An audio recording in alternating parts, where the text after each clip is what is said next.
This episode of The Whistler is brought to you by the WOTR Radio Network. For more information on the WOTR Radio Network, Classic Radio Rewind, or its 4 live streaming old-time radio stations, visit WOTRradionetwork.com.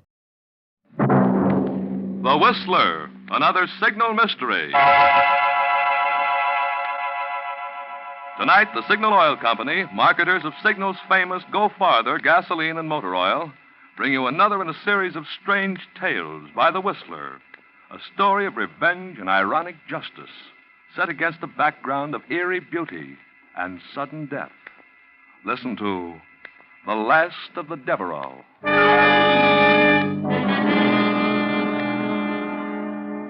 But first, an interesting fact. Last week, 100 motorists were asked how long since your front wheel bearings were repacked. Believe it or not, 72 out of the 100 didn't even know wheel bearings are supposed to be repacked, which will probably account for 72 cases of wheel bearing trouble at a time when car parts are hard to replace. You see, front wheel bearings aren't lubricated every 1,000 miles like the rest of your car, but every 10,000 miles. Car manufacturers say front wheel bearings must be removed, cleaned, and packed with fresh grease. It's a precision job because the bearings must be adjusted so as not to bind, yet not be too loose. That's why it's a good idea to have your neighborhood signal dealer do this important job for you. He not only has the needed tools and special wheel bearing grease, but because he's in business for himself, you can count on him to do a conscientious job that will keep your wheel bearings happy for another 10,000 miles. Yes, 72 out of 100 didn't know it. But repacking your front wheel bearings is a mighty important way your neighborhood signal dealer can help your car go farther. And now,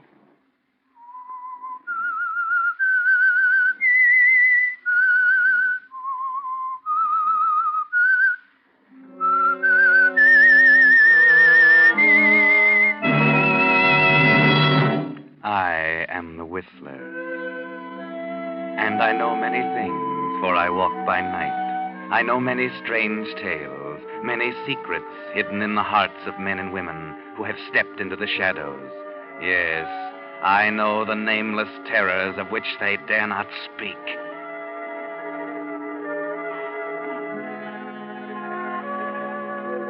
In the bayou country of the Deep South, a land inhabited by the descendants of early French settlers, stands an ancient mansion called the Cypresses. Owned for generations by the aristocratic Devereaux family, the plantation boasts acre upon acre of sugar cane, bending to the warm river breeze, and life goes on much as it has in the past. Beauty is everywhere, but danger, too, like the treacherous morasses which lie beneath innocent flowers. Paul Vertel, who is definitely not aristocratic, has long wanted the cypresses for his own, hopelessly, it seems. But times change. Paul is now rich, and today, as the heavy door of the Devereaux mansion opens, he believes his ambition is about to be realized. Yes, sir? I'm Paul Vertel. I'd like to see Monsieur Devereaux. Yes, sir, if you'll kindly step inside, sir. Yes.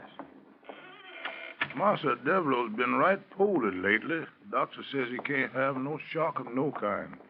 I hope y'all ain't going to worry him none. That hardly concerns you. Yes, sir.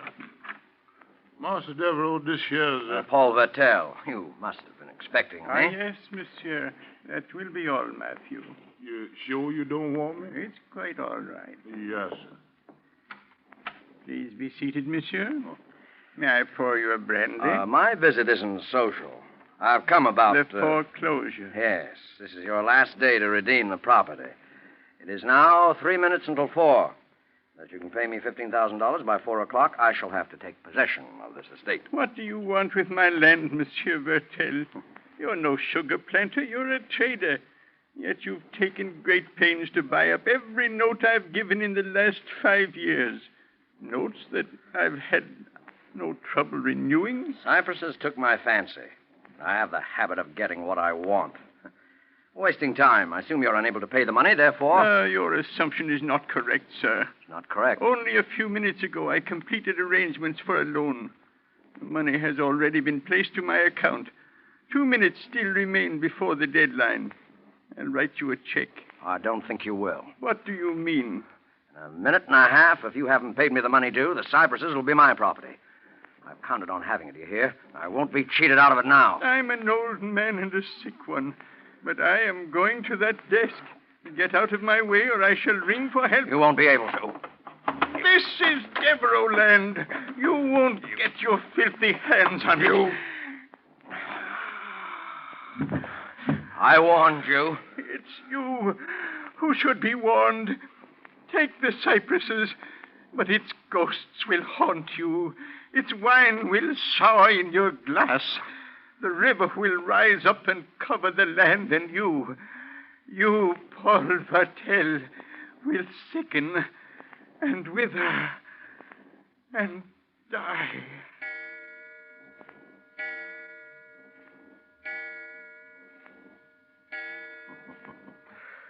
I won, Devereaux. Your curse is as dead as you are. Who's there? Oh, Who are you? I can't... what have you done? The sun's shining in those windows. I couldn't see. Who are you? Is he dead? I don't know. Well, yes. Yes, he is. Matthew. It must have been his heart. We were just talking, and he suddenly collapsed. Here he is, Miss Ann. Oh, Lordy. Master Devereaux. I know who it was. I know it was this here gentleman who... Call Dr. Carson. And Matthew, get Charles and carry him to his room.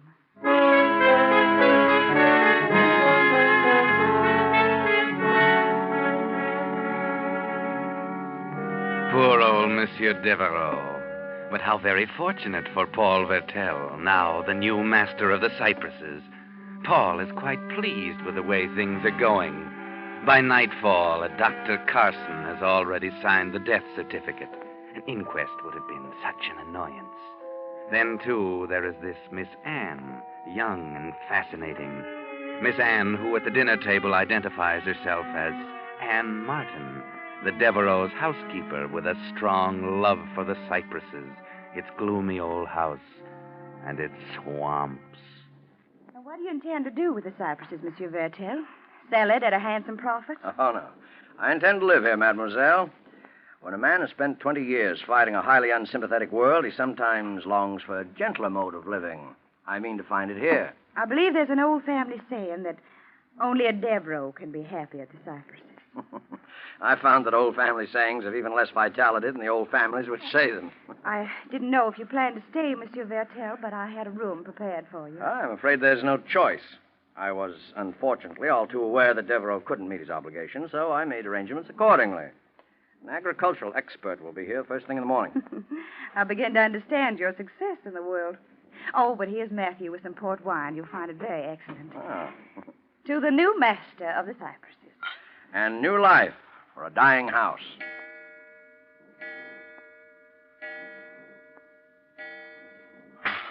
Monsieur Vertel, your wine. Oh, I'm clumsy. Please forgive me. You didn't drink the toast. The clock, it struck 4 times. Is there anything odd about... Oh, I see what you mean. It must be nearly 11. That's strange. I've never known that clock to be wrong before. Master Devereaux died at 4 o'clock. It's his spirit of wandering. Matthew, you better go back to the kitchen. Yes. These old servants. Oh, but you seem tired, monsieur. Would you like to go to your room? Huh? Oh, well, yes, I believe I would. It's been a trying day for us all. I'll show you up. Oh. It's at the head of the stairs. Thanks. That's a spooky place. I suppose a stranger would find it so. Oh, mademoiselle. Yes? Don't suppose you've made any plans for yourself, that is. Why, no, I haven't. Everything happened so quickly, I'll have to find another job, of course. I hoped you'd consider staying on here for a while at least. All right, monsieur, if you wish it. Oh. Someone will have to make arrangements for the funeral. There are no relatives. You're more than repaying any debt you owe Monsieur Devereaux. I want to do what I can. Oh, here's your... Good Lord. Devereaux. Oh, I must have made a mistake. He looks quiet and peaceful in the candlelight. Lying there so still. Yes, his troubles are all over, if that's what you mean. Miss Ann, you take that gentleman out of here. Take him out before harm comes to him. Who's that? Oh, it's just Charles, Monsieur Devereaux's man. He's sitting up with his master's body. Please take that gentleman out of here, Miss Ann. It's all right, Charles. Shall we go, monsieur? By all means.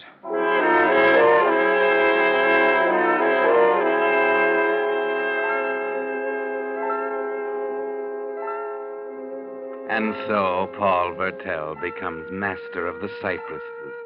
He's not superstitious enough to believe in a dead man's curse, and he should now be very happy, particularly since lovely Anne Martin is so friendly and helpful during the next few weeks.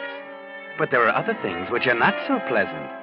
And as Anne and Paul drive a horse and buggy down a plantation lane one afternoon, Paul is somewhat querulous. Oh, this is a crazy idea, Anne. Paying a state visit to a Negro village. No, it isn't. If you want their loyalty, you must get to know them, take an interest in them. I suppose you're right. It's just that I don't feel too well today. A headache and generally out of sorts. You've been taking quinine? Oh, yes, religiously. Then it's the hard work you've been doing the past 3 weeks. Not to mention the worrying. Small wonder the way things have been going. Cane almost ready to harvest, and then the mill breaks down. It'll be running in time. And the weather. There's rain in the air. Bad storm might ruin everything. Oh, Paul, you're determined to be a pessimist. Oh, perhaps. That house doesn't help. Grim, moldy old ruin. If I believed in ghosts, I'd say it was haunted by legions of dead Devereaux who go around blowing their dank breaths down your neck. Oh, there's the village now. It's almost as dismal as everything else around here. It seems deserted. I wonder... And what are those silly decorations hanging in front of the houses? Has there been some kind of a celebration? No celebration. Oh, you look worried. Those decorations, you call them. What about them? They're charms. Bits of cloth and sticks and heaven knows what else. Whoa there, boy. Huh. Deathly quiet. It would be. Paul. Yes, what is it? The door of that cabin there. It moved. Yes, it's opening. Oh, Charles, it's you. Where is everybody? Why didn't you come out to see us sooner? Well, come on. Speak up, man. Answer, mademoiselle. The colored folks, they all go away as soon as they find out Mr. Vertel come here. They don't want no truck with nobody that got the curse of death on him. So that's why they put the charms up. Yes, sir. The charm to protect the cabin from the evil while they're gone. Stop talking like an idiot, you impertinent fool. I've got a good mind. You ain't gonna do nothing, Master Vertel. You's afeard. You got a trouble enough on your soul, and you ain't got much time left. I got much time left. Anne, get me out of here. Get me away from this lunatic.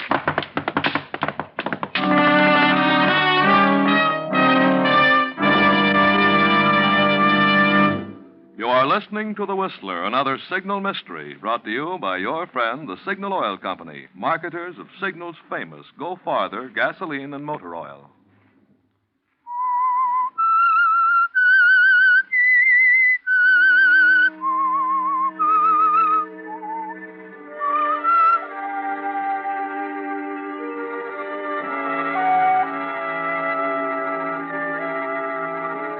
A few days have passed since the visit of Paul Vertel and Anne Martin to the Negro village, and the aged retainer's warning that Vertel hadn't much time left, that death by a dead man's curse was near. But today, Anne has persuaded Paul to accompany her on a picnic in the woods, perhaps in the hope that it will rouse him from his melancholy mood. Oh, come on with that picnic basket, slowpoke. You're a fine country gentleman. Out of breath already. Well, it's been a long time since I've spent an hour tramping through woods as thick as these. Where on earth are you leading me? Oh, it's not much farther. It is such a lovely spot. Grass as soft as a park lawn. You'll adore it. It better be mighty wonderful. You'll see. Oh, Paul, look. Huh? A redbird. We can make a wish. I doubt it would do me much good. Of course it would. Redbirds are absolutely dependable. I give you my personal guarantee. All right, I've made it. Would you like to know what it is? To tell you won't get it. Anne. Paul, don't hold me so Anne, tight. Anne, darling, I want you to marry me. You do? I realize you've only known me a short time. Even if you don't love me, I promise you won't regret marrying me. Somehow, I don't think I would. Then you will marry me, Anne? Yes. Oh, Paul, thunder. And look at those dark clouds. Anne, please. It's going to rain any minute. We better get back to the house. Oh, after dragging that basket all this distance? We can have our picnic at home if everything's not soaked. Come on. I know a shortcut to the road.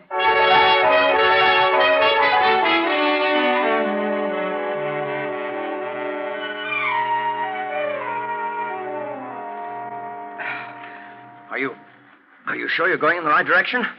Looks as though we're heading into a swamp. You see that little hill over to the left? Yeah? The road's just beyond. Hurry, I felt a drop of rain. I can't keep this up much longer. I'm winded. Ann! Paul, here. Take my hand. Oh, the slime. It gives me the creeps. You're all right now. Lucky you didn't sink very deep. Stay on the path, though. These bogs are like quicksand. Oh, this is a horrible place. We'll soon be on solid ground.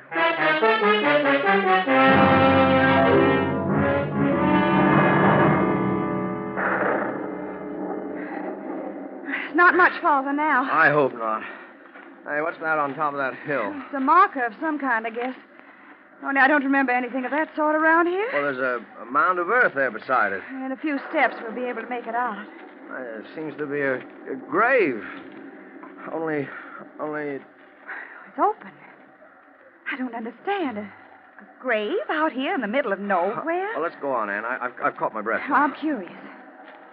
It's a marker, all right. A tombstone. Something's written on it. There's still enough light to read by if we go closer. It's like the earth's freshly turned. The grave's empty. What? Don't read it, Paul. Huh? Let's go, quickly. I can scarcely see it. Here will lie the mortal remains... Oh, no. The mortal remains of Paul Vertel. Now doomed. Soon dead.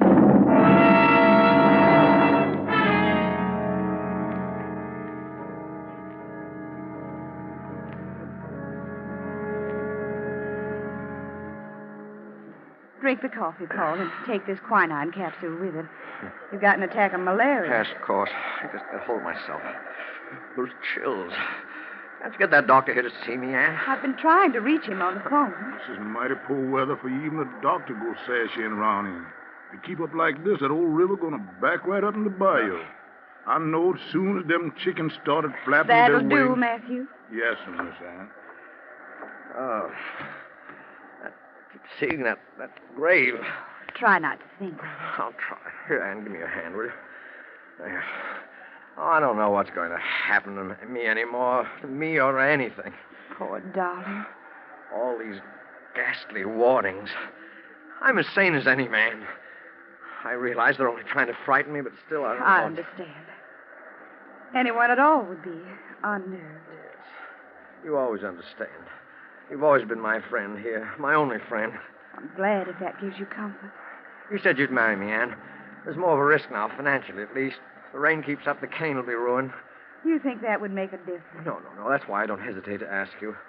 Ann, marry me right away, will you, tomorrow? We can drive into town, find a justice of the peace. Not San Michelle. Oh, wherever you wish. We can't have a proper honeymoon now. I'm needed on the plantation, but we can have a wedding reception and invite the neighbors for miles around. They can't refuse. Well, we can be gay for the first time in weeks. What do you say, Ann? But you're ill. The malaria. No, it's nothing. I'll be all right. Oh, would it be proper? I mean, this house and all. Oh. It'll be just a month tomorrow since Monsieur Devereaux died. Of course it'll be proper. Besides, I'm supposed to be doomed. Well, marrying you will be my answer. It'll be my defiance. You're sure? I'm very sure. And with you beside me, I'll fear nothing. Because you're strong and brave. And you'll be my protection. Yes, Paul. I'll be your protection.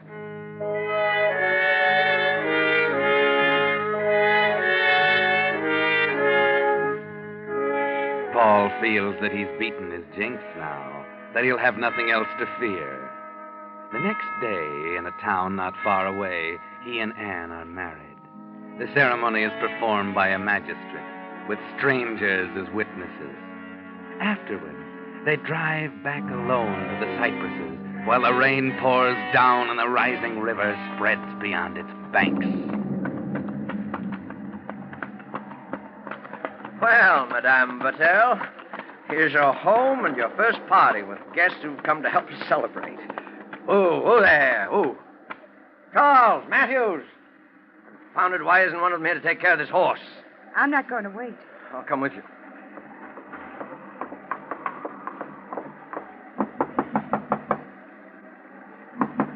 Oh, now what?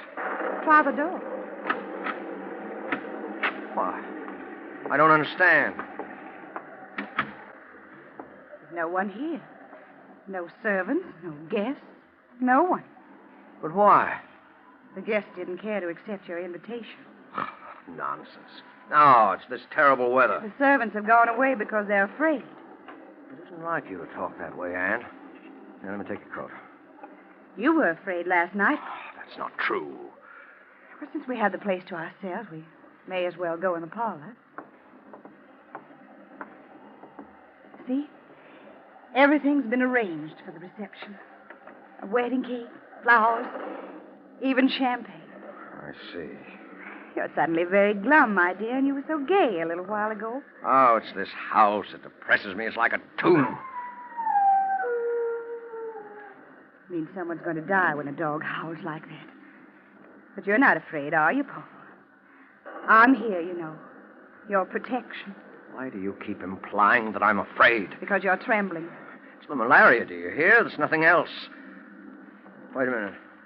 There's a note on the desk with the inkstand. There's no one who'll be writing us notes. Oh. No. Let me see. Oh. Here. I, Paul Vertel, being about to die, wish to find peace of soul. I therefore confess that I came into possession of the estate known as the Cypresses by fraud. True. And by the murder done with my own hand of Robert Devereaux. Stop it. His handwriting, it's not yours. You mean you find it familiar? It's Monsieur Devereaux. Monsieur Devereaux, it can't be. The dead don't write. It's a forgery. It's a forgery. Unless... Yes. Unless Devereaux's alive. Yes, that's it. That's it. He must be alive. It's all been some ghastly joke. That's what it is. You'll find no comfort in that thought. Robert Devereaux is dead. I saw him buried. Well, then... The confession isn't signed. No, it's not going to be. No, this is a trumped-up fantasy to frighten me. But it's failed. It's failed miserably. Yes, Paul. Of course. Come on. Let's have some champagne. Come on. We'll have a toast. A toast to all the accursed Devereaux clan. May they rot in eternal perdition. Wine. Sour. Anne, what are you laughing at?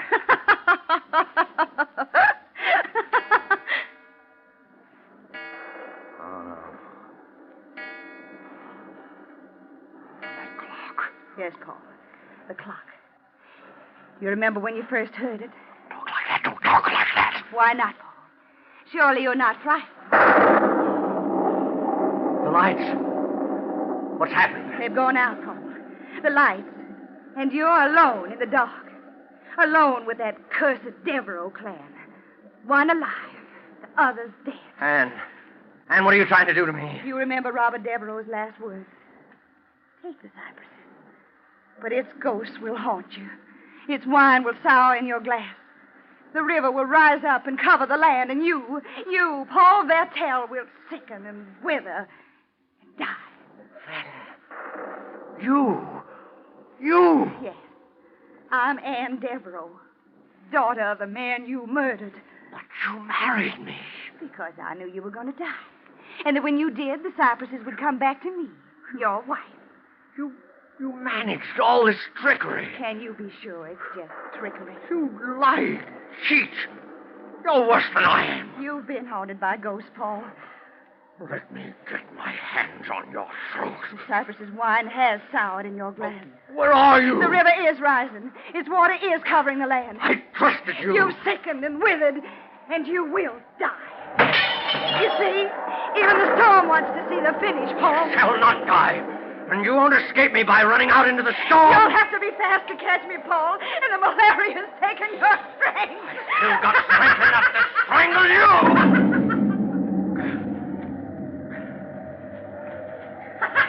I'll kill you. I'll catch you and I'll kill you.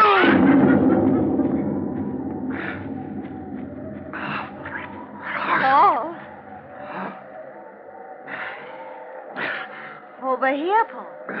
Just a few feet away. You can see my white dress. My wedding dress. Yes. I see you. Do you still want to kill me, Paul? Yes, I want to kill... Oh! What's the matter, Paul? I'm waiting. I'm almost within reach of your hand. It's quicksand. And I'm sinking. Paul, dear, you should have been more careful. You should know your own land better. Where there is land. Anne, help me. Help me, Anne, before it's too late. You have nothing to fear. You're not going to die. You said that yourself. Oh, help me. Help me. You didn't help my father. Anne had mercy. You had no mercy. Anne, please.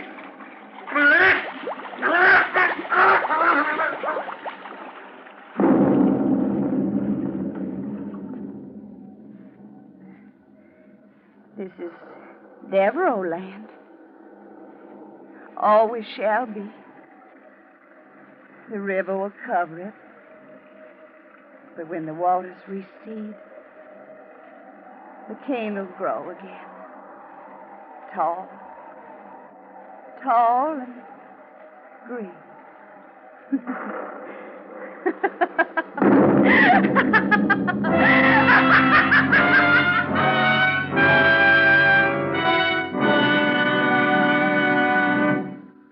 The Whistler will explain these strange happenings in just a moment.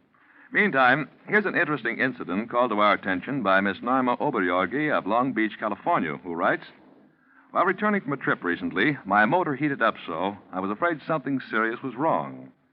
When I mentioned this to my signal dealer, he said, 'Wait a minute.' And pretty soon he was fussing around under the hood with a brush. It seems I'd driven through a swarm of insects, and they clogged the radiator grill. When he finished brushing out the insects, my car was running as cool as ever. It's really great to trade with a signal dealer like that."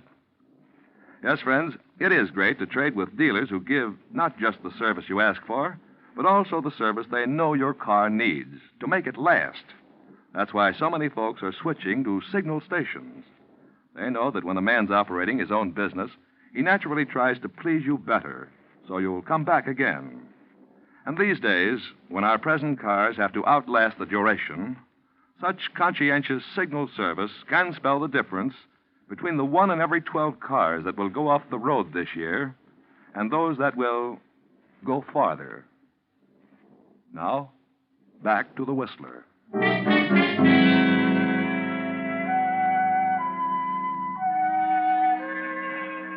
And so Anne Devereaux got the Cypresses back in the family.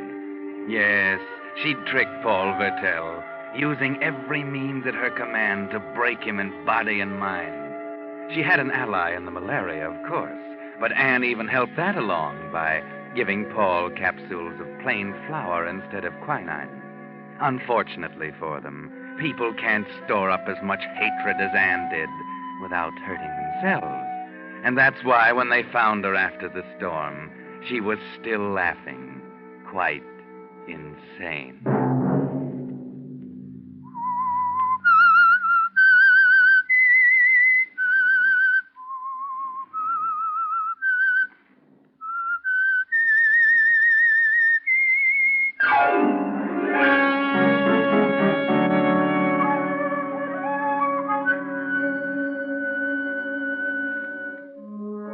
The Whistler is broadcast for your entertainment by the Signal Oil Company, marketers of Signal's famous Go Farther gasoline and motor oil, and your neighborhood signal dealer, at your service to keep your car running for the duration.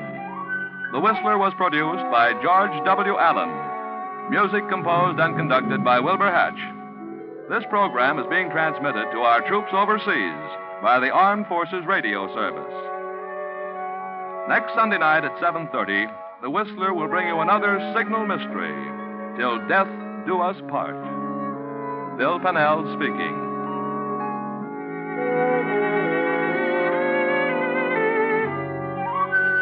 This is CBS, the Columbia Broadcasting System.